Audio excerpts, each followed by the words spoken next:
তুষারের আগে হিসাব বিভাগের প্রধান ছিলেন বেলায়েত হোসেন। বিল, ভাউচার, চেক সবই তার হাত দিয়েই যেত। কেবল পে অর্ডার নয়, নগদ অর্থও বের হতো। আপনি তো জানেন যে সরকারি টাকাটা যাচ্ছে। হ্যাঁ, এটা সরকারি টাকা। এটা সরকারি টাকা হলে ওটা ম্যানেজ উনি করবে, ওনার এটা মানতে হবে। উনি না মানলে বলছে তুমি যদি না পারো তাহলে তোমার জায়গায় আমি কলা গাছ বসাবো। তৎকালীন জিএম শাহেদের কথা না শোনায় তার জায়গায় বসানো হয়েছিল তুষারকে। তিনি হয়ে যান চাকরিচ্যুত। একটি সরকারি অংশীদারি প্রতিষ্ঠানে স্বজনপ্রীতির এই নিয়োগই পরবর্তী দুর্নীতির সূচনা।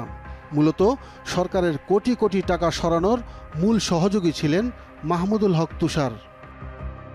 আমাদের অনুসন্ধানে পাওয়া যায় এসএওসিএল এর তহবিল থেকে নগদ 2.5 কোটি টাকা গিয়েছে প্রয়াত শাহেদের ব্যক্তিগত প্রতিষ্ঠান গুডউইনের অ্যাকাউন্টে, আর 46 কোটি টাকা গিয়েছে কোম্পানির অন্যতম মালিক মাইনুদ্দিনের ব্যক্তিগত প্রতিষ্ঠান পিরামিডে।